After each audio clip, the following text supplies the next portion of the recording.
I think that being an eagle is a tough thing. I mean, they're out there every day living on the edge of survival. I'm Neil Redding. I'm a natural history filmmaker.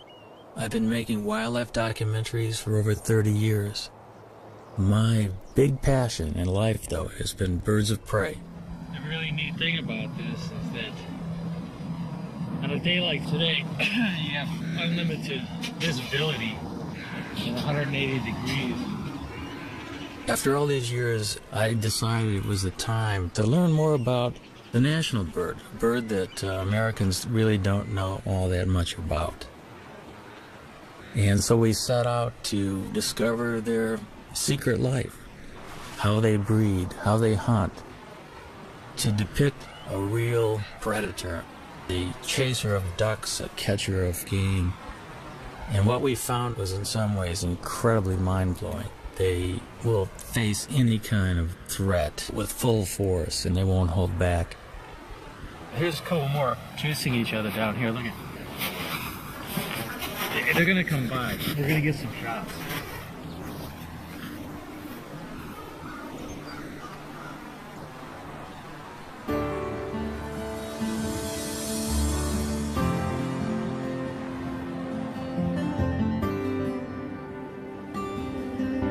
Along a tributary of the Mississippi, Neil finds the perfect nest site.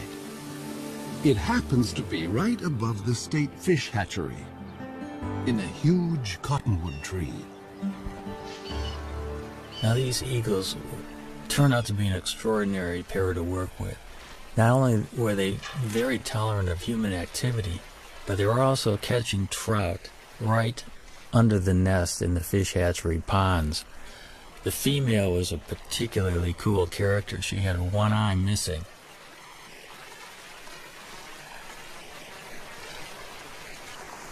Watching these birds work on the nest in the dead of winter was really something.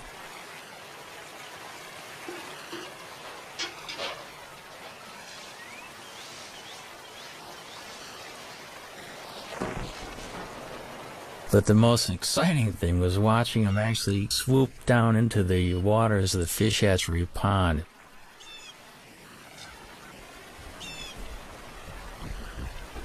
Even though the female had one eye, I was amazed at her accuracy in actually catching trout.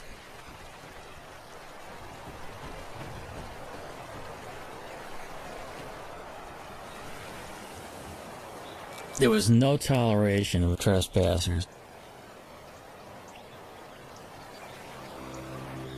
The nest site is the nucleus of their activities, and they have to protect the resources right near the nest.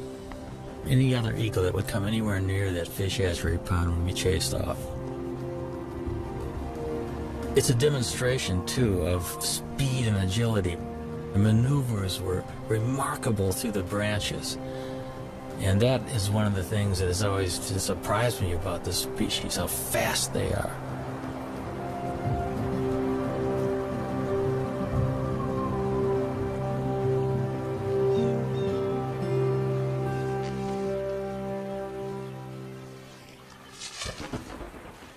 All winter, even as temperatures dipped to 20 below, the pair has worked together refurbishing the nest.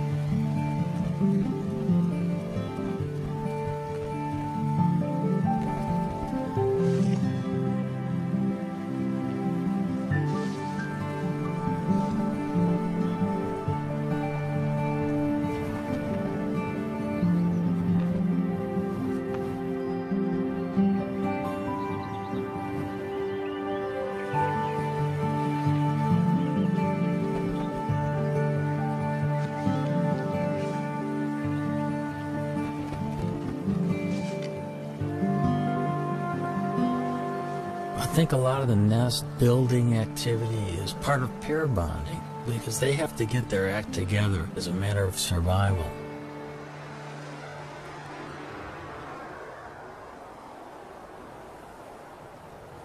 It's now the end of March, and the female settles into the nest with a telltale waggle.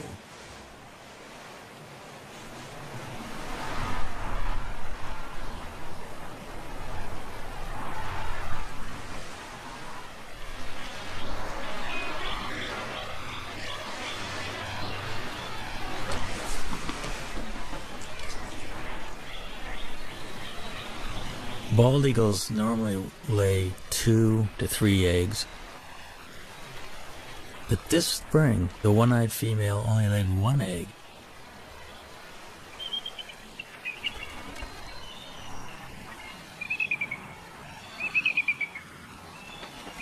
The couple begins a daily routine.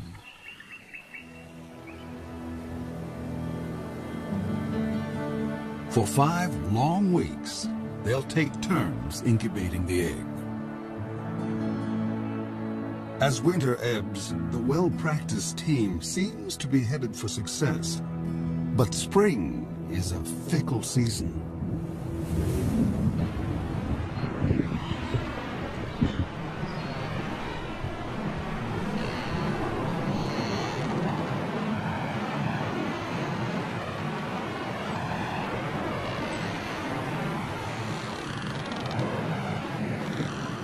In mid-April, it was a freak snowstorm. I'll never forget it. The nest was being blown around by this violent wind. The snow was going absolutely horizontal, and it just kept reminding me of what these birds are facing in everyday life.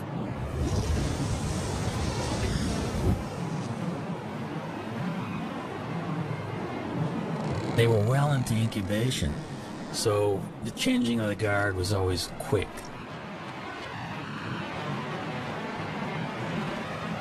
Because you got to remember, they have delicate eggs that they're protecting and keeping warm.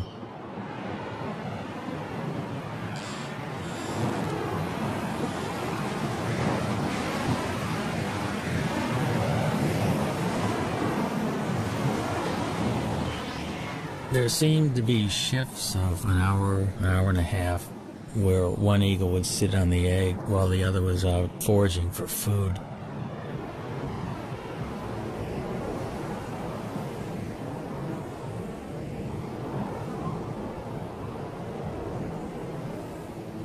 Through this storm, the male sat waiting for the female to return.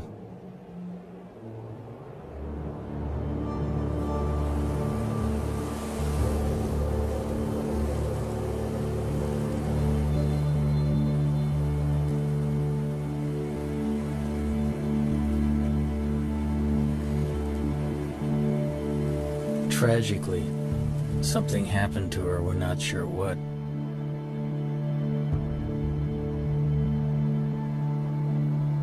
There's so many things out there that can work against the survival of these magnificent birds, and makes you realize how fragile their existence actually is.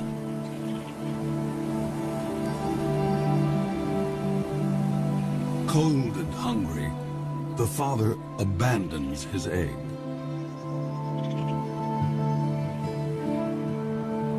Now he has lost almost everything. He may find another mate and start all over again.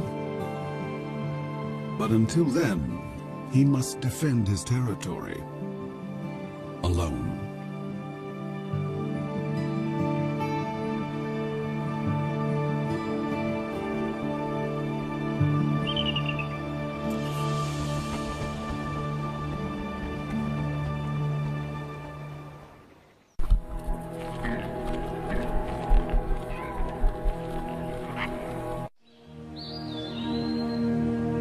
When Europeans arrived in North America, the continent teemed with as many as 500,000 bald eagles.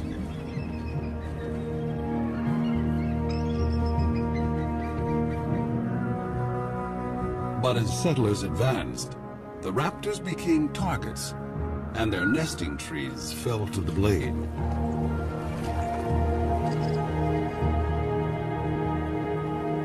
For raptor specialist Bob Anderson, the pioneers' attitude was simply arrogant and ignorant. all birds of prey were just considered vermin. I mean, they were all chicken hawks. They were all bad birds. Be it a bald eagle, golden eagle, a red-tailed hawk, they were all shot.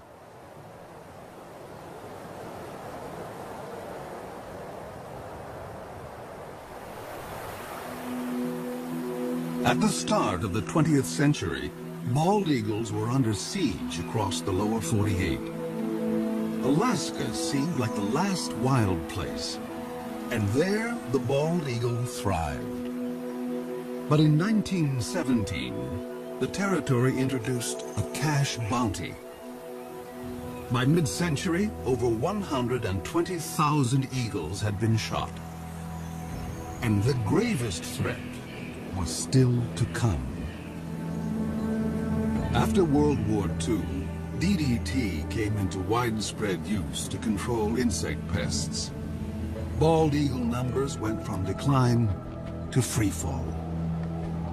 When I was a kid, just to see a bald eagle was just a once-in-a-lifetime experience. The phones would ring if a bald eagle was seen anywhere. I mean, everybody would call. It'd be on the front page of the paper. A bald eagle was seen.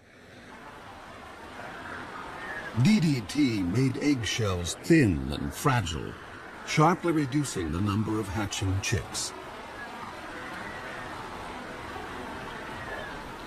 The crash was taking place so rapidly, I was just convinced whatever eagle I saw was just going to be a dinosaur. In my lifetime, they were going to be extinct. In the 1960s, just over 400 nesting pairs remained in the continental United States. In the 70s, 2 centuries after embracing an icon of wildness, the U.S. declared the bald eagle endangered. America's symbol of strength had become an emblem of environmental degradation. But America was not about to forsake its troubled symbol. Researchers finally persuaded Congress to take action against DDT. By 1973, general use of the pesticide was banned. Almost immediately, bald eagles started to rebound.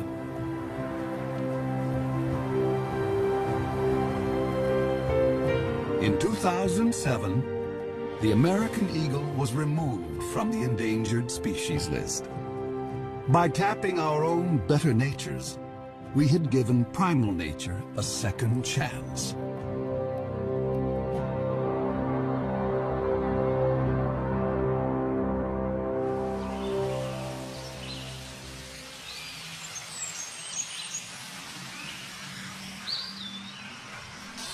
It was late summer and the eagle had left the nest. It was a perfect opportunity to climb the 80 feet up and investigate. Bob and I wanted to have a look to see just what was on the nest.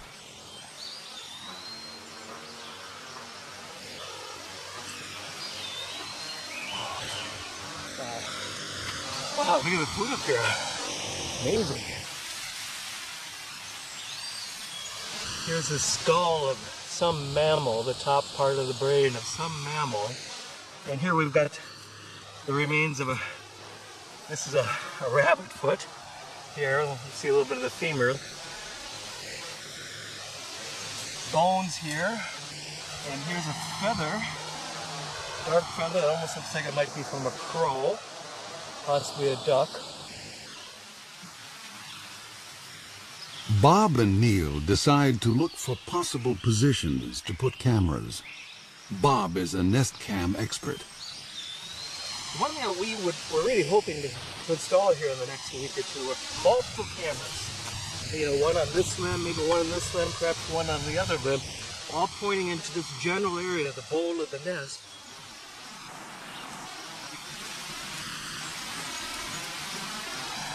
For a sea leg, we have to have tree legs when working with this job. Bob will have a bird's eye view in the coming nesting season, no matter whether the single male succeeds or fails.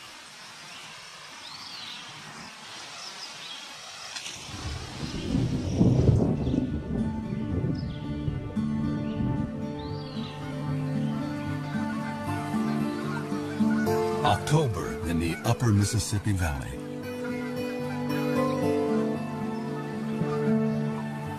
The fall weather is mild, and eagles are free from the burdens of the nest.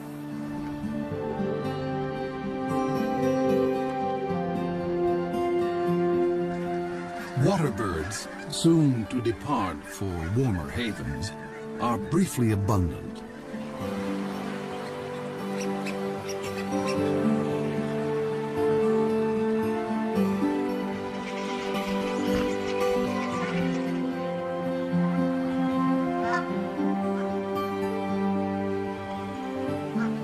Joining the eagles that live here year-round are bald eagle migrants flying south from Canada.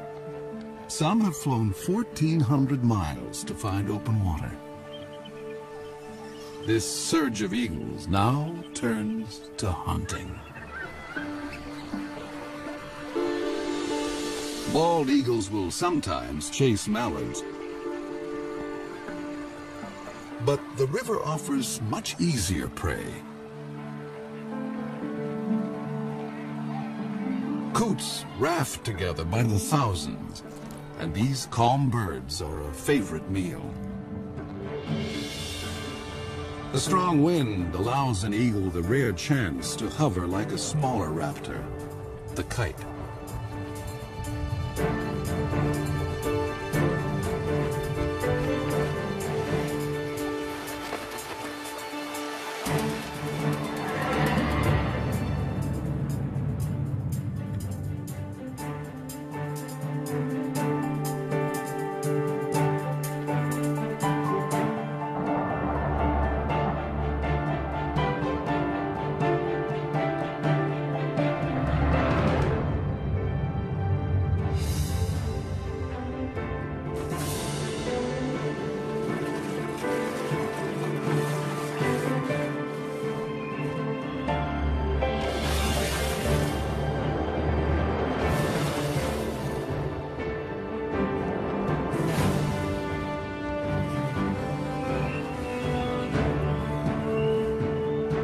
There's more than enough prey for every eagle, but thievery is in their nature.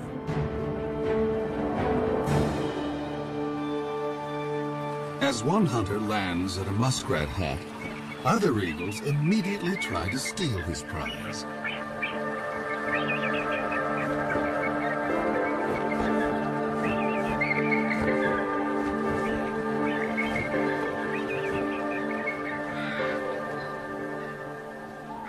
This autumn bounty is a returning glimmer of the old days. In November, when the eagles are staging on the upper Mississippi, there is one place far to the north that is almost primeval, an untouched wilderness. This is the Chilkat River in Alaska, where great runs of salmon bring eagles from as far as 1,000 miles away. The salmon have made their own epic journey in from the sea to spawn. They will die soon afterwards, but they will sustain this great gathering of eagles, as they have done each autumn for thousands of years.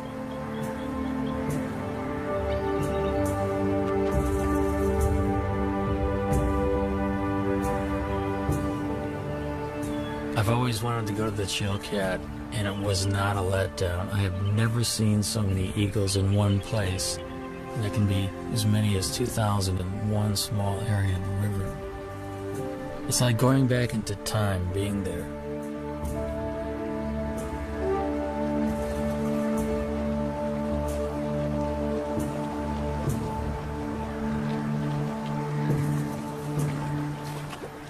Because bald eagles do specialize often in fish, their feet are modified with tiny projections on the bottom of the toes and the pads of the feet, which actually make it easy for them to grip fish.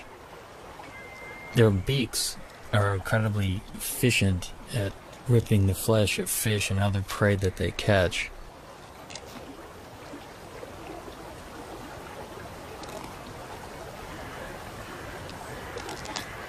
Eagles generally can go fairly long periods without eating. They have what's called a crop, which is an extension of the esophagus, which is a storage bag for food. When there's plenty of food around, they'll take advantage of it by gorging themselves. And they can actually go after a gorge for a week to 10 days without feeding if they have to. But as soon as a bald eagle catches something, you can bet that within seconds another one's going to come in and hassle it.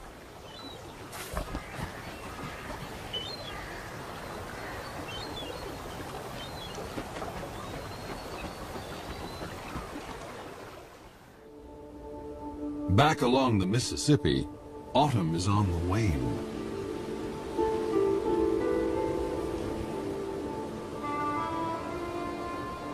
Winter makes a gentle entrance.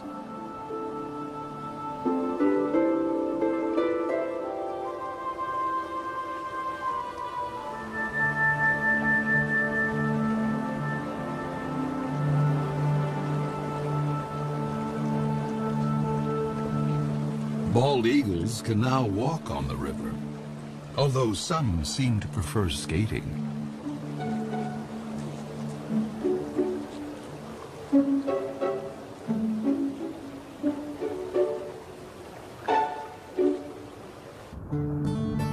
Gizzard shad can still be plucked up, but they will soon be entombed in ice.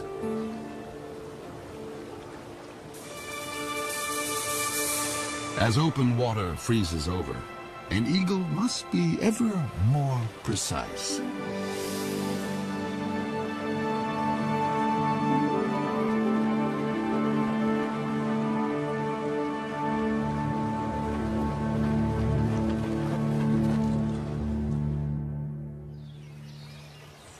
At the hatchery nest, Bob Anderson has been keeping an eye on the widowed male.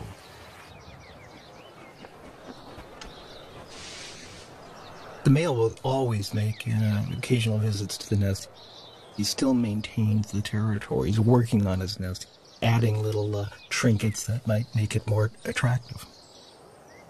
This particular nest is prime property. It's located so close to a prime food source. Many, many eagles have been vying to get into the territory. Now that he's alone, an approaching female would be courted.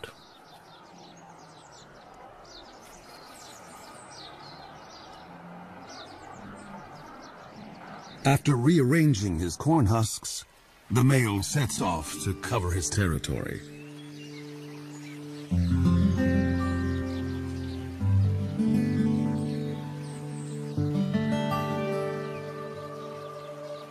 But now, another eagle buzzes the nest.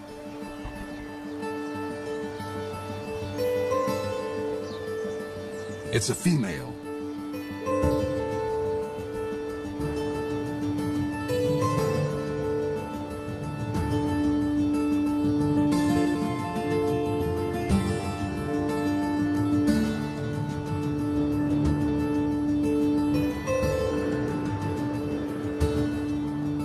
An aerial duet may be a chance for the prospective couple to size up each other's condition. A healthy eagle can cruise at 40 miles an hour in level flight and hit 100 in a dive.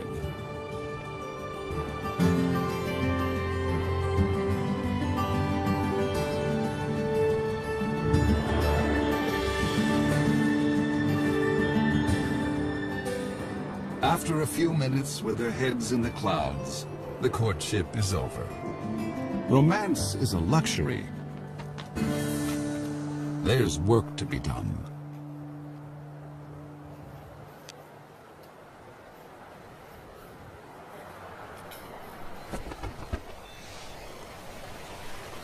When the eagles first land together on the nest, they're a little bit apprehensive, and I think the moving around of sticks together and grass together just kind of cements the bond. It kind of creates the marriage that will only get deeper and deeper as the weeks progress.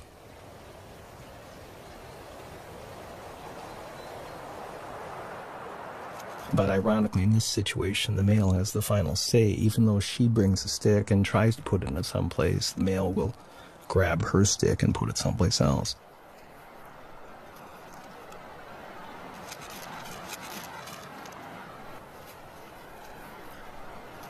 We think she's a 4-year-old. She does have speckles on her head, but you can see a little dark streak on the top of her beak. That dark streak tells us that maybe she's a 4-year-old. He's got a young bride, probably coming into her first breeding season.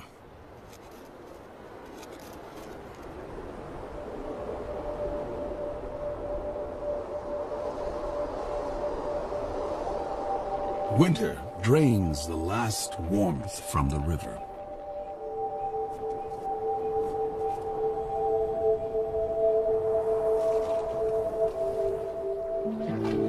Fresh perils appear for all the creatures along the Mississippi.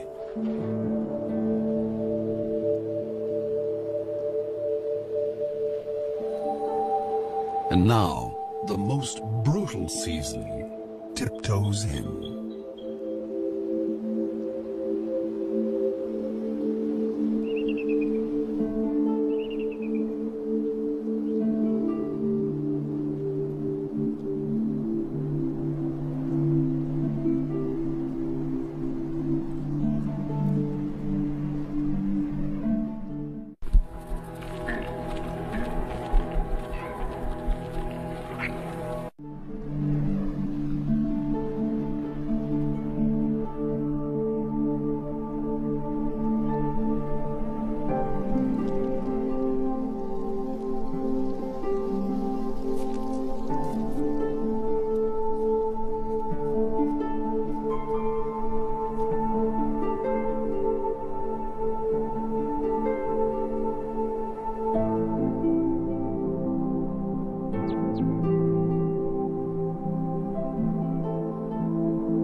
In a workshop beneath the Iowa hatchery nest, Bob Anderson checks on his reality show.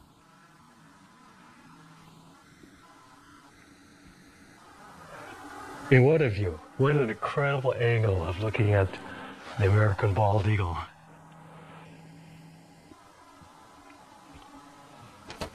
And there she is also. And he's the boss boy. This is his nest. I mean, he calls the shots. He's in charge of all construction. No matter what she does, he comes back and rearranges it, and 100% of the time.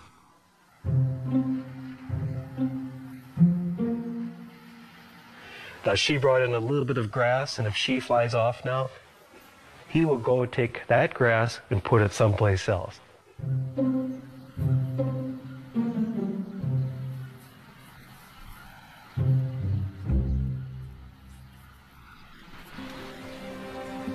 Despite squabbles over decor, the new couple is starting to embrace their common purpose.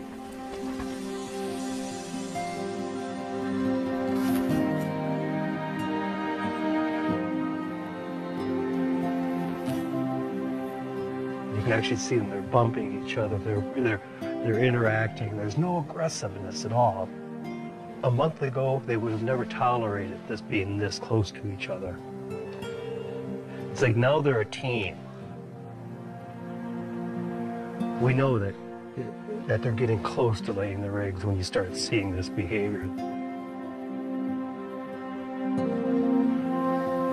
The young female lays her quarter-pound egg before dawn.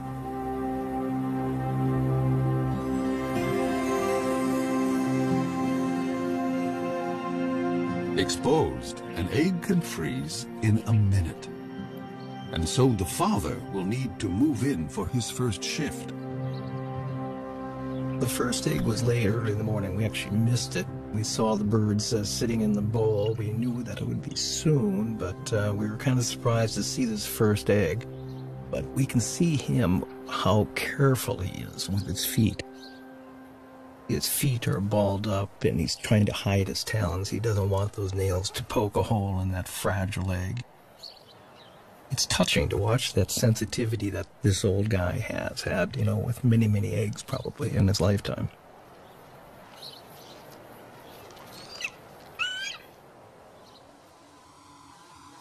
If a second egg is coming, it's due 2 days after the first. Come on, stand up. She looks like she's about ready to stand up. But what do we have? We have 2 eggs. We've got 2 eggs. See this? You can see them both. So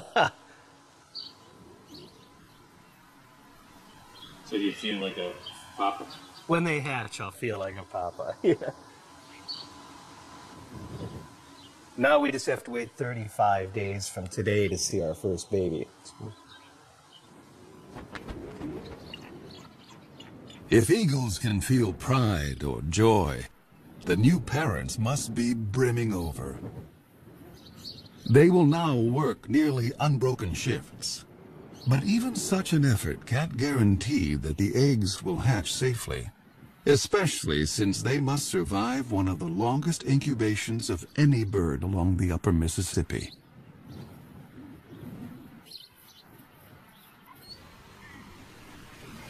Egg thieves abound. Raccoons and crows are everywhere. So each parent is highly attuned to any sight or sound of menace.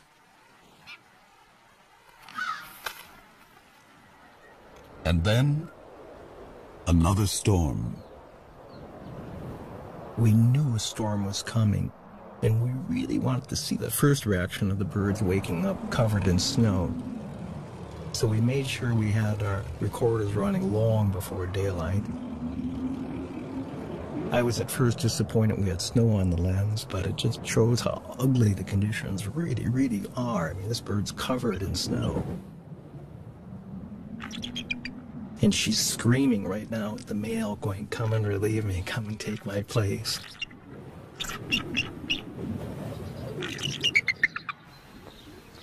And he does.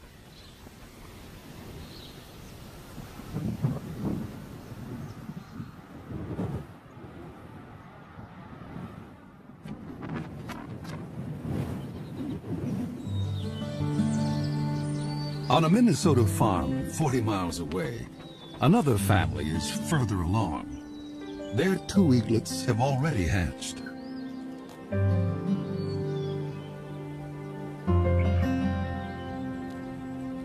The mother feeds her 4-day-old daughter. The 2-day-old male, hardly able to hold his head up, doesn't seem to be getting a fair share. Although both parents are dedicated, they have a blind spot for one particular peril, one within the family. Sibling rivalry.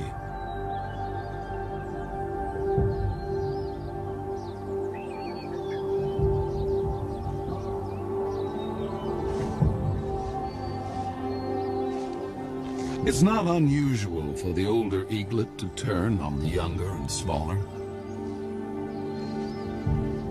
In nature's cold calculation, why share your meals when you can eat more alone?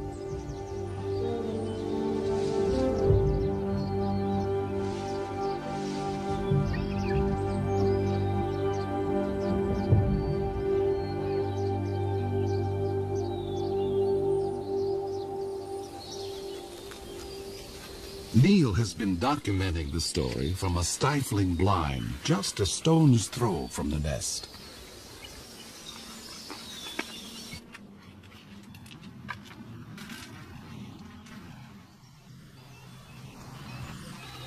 The dynamics of this whole syndrome is that the chick that's beat up becomes weaker and weaker, cowers.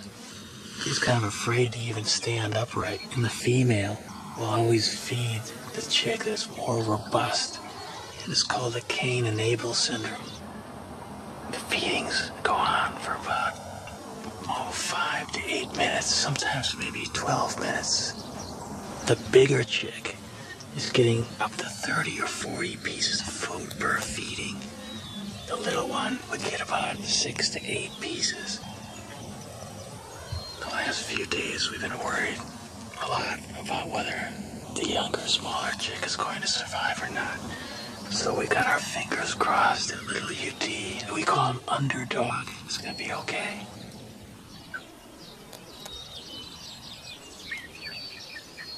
The battle will resolve, one way or another, and soon.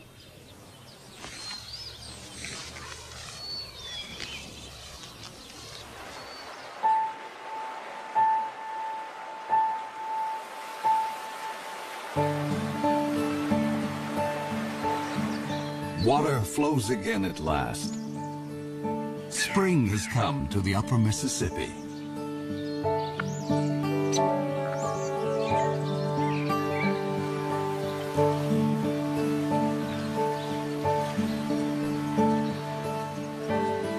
Things are looking up for all of the creatures along the river.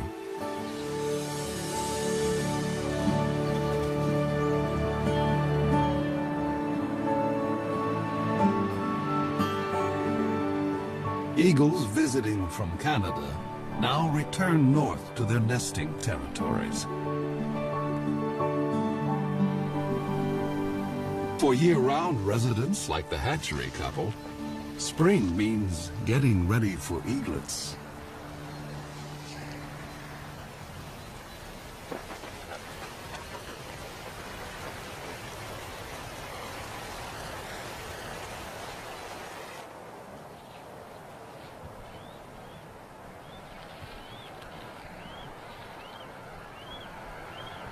The first babies hatch now, and you can see how kind of inept and clumsy this young bird is.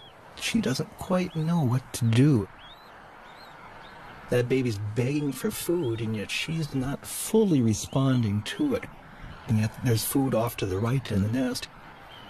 And these first few days were so painful for us. If it wasn't for the male, I don't think the babies would have survived.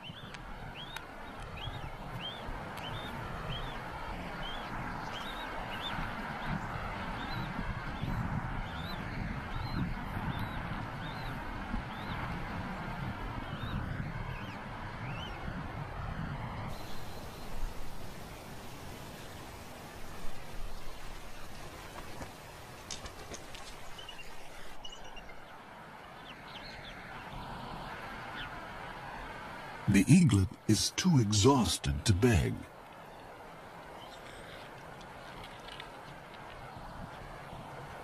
And now the mother starts to feed herself. Parent and young are failing to connect.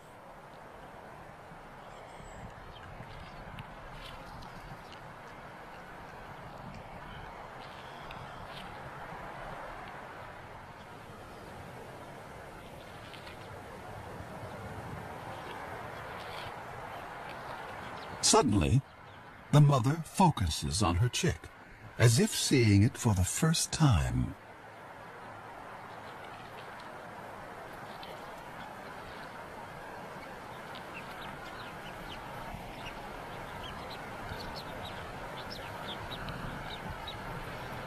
She doesn't know how to approach it now, and she's trying to ball up her feet.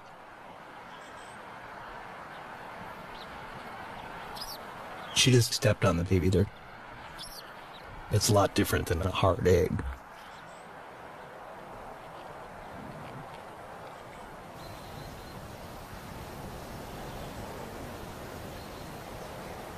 This shot here really just surprises. She had her tail facing into the wind.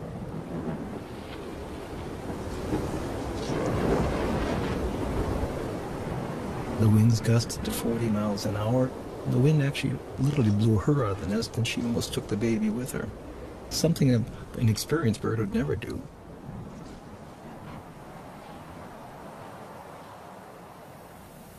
It's been a trying day, and the stakes are only going up.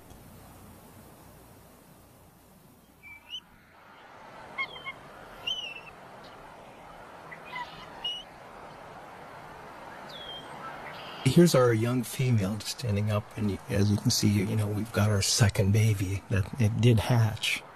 And again, you can see that she's getting a little bit better with her feet. You know, already there's been a little bit of learning, I guess, that's taken place. And now the old man will come in, the guy that's so proven. That's him on the right. She's stepping off now.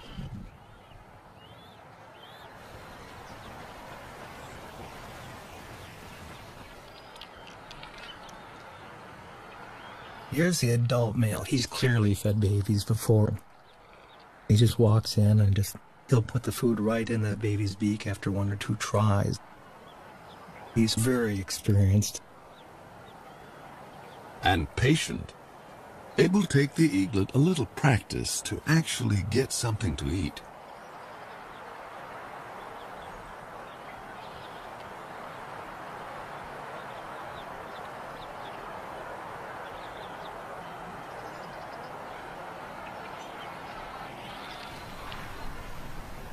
At least in this nest, there's no sign of sibling rivalry.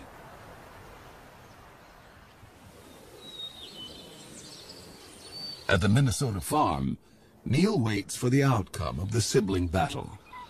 The sister is alive and sassy, but what about Underdog?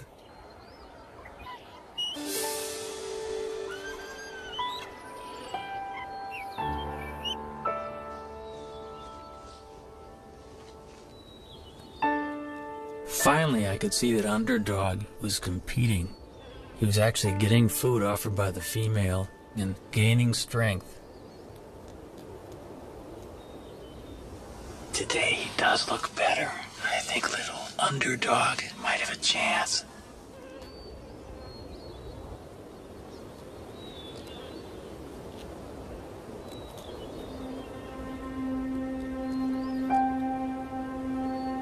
Once the eaglets were 6 to 7 weeks old, the Cain-Abel syndrome was long past, and they were both healthy and vigorous.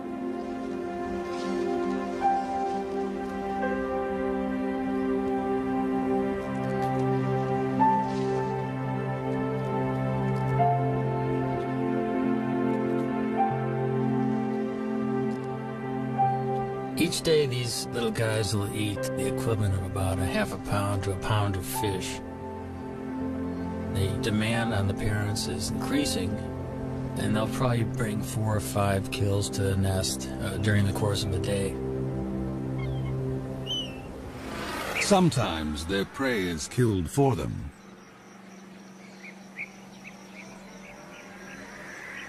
But this kind of meal is no free lunch. Every year, countless bald eagles are struck by vehicles.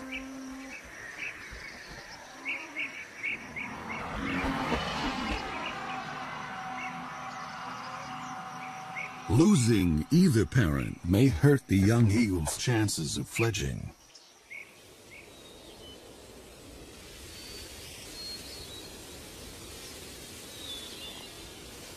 At the age of 10 weeks, 7,000 feathers have replaced the downy coat of youth, allowing new skills to emerge. Underdog starts building up strength with short flights to nowhere. Only 2 weeks remain before the chick's maiden flights.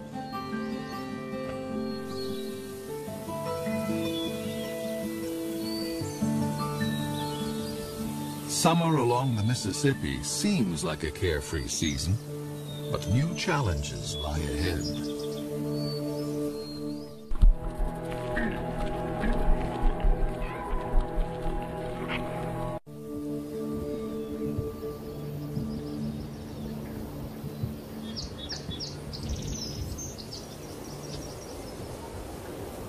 At the hatchery nest, the eaglets are still growing their flight feathers.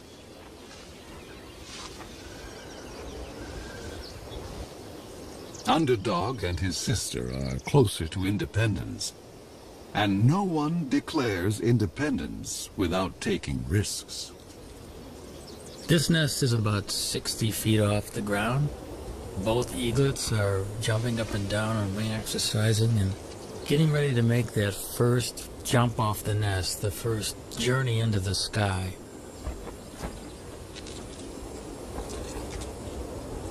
Nearby, other young eagles are already on the wing. It must feel really wonderful to have your first flight underway and feel the wind rushing by.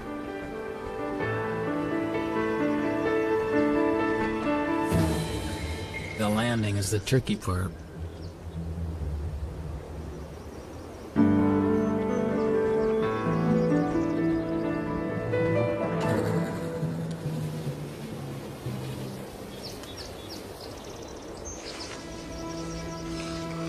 Underdog tests his engines at full power.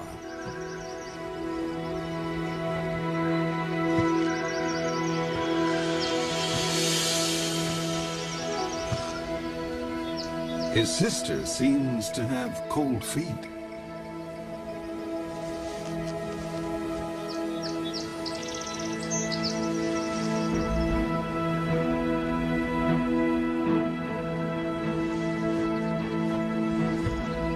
The wind picks up, and Underdog leans into it.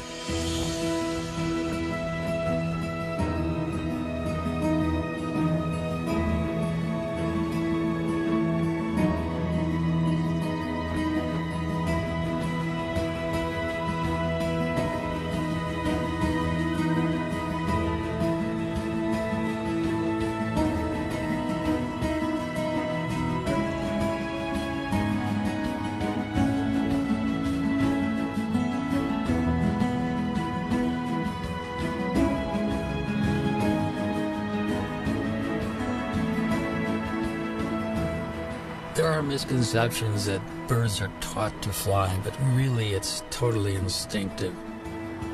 They do chase their parents around, however, possibly to steal fish, and also because they're bald eagles, they're social.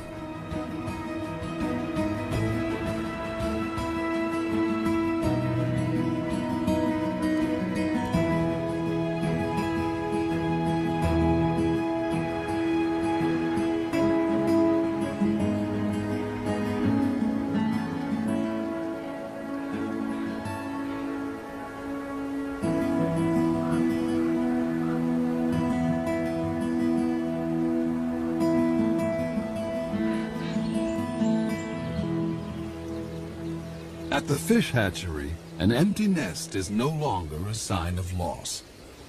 It is a sign of two successful fledglings who will soon join a hunting free-for-all.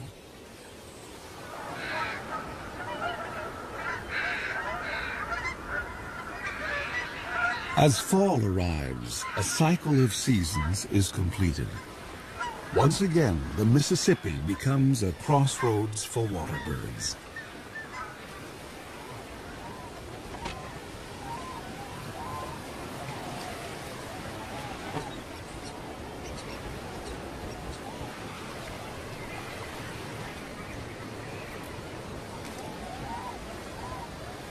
For this year's fledgling eagles, the time has come for the next big test.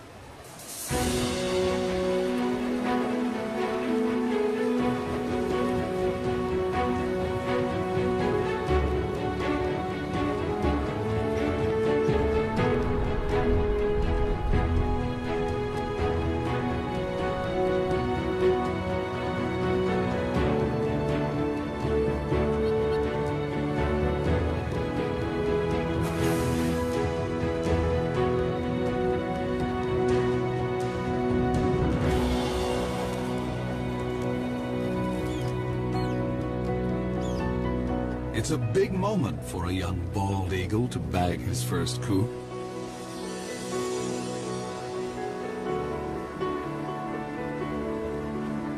The bald eagle's a survivor. It's gone through really bad times, and now it's prevailing. It's an illustration that we can make a difference, and we can be stewards of this planet.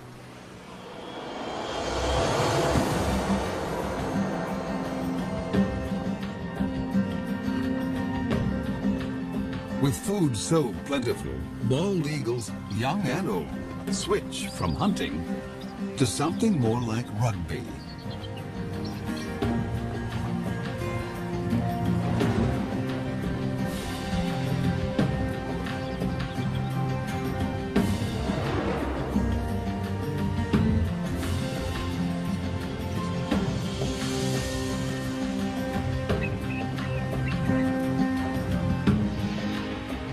only one human generation ago. Such a celebration of eagles could not have been witnessed on the Mississippi.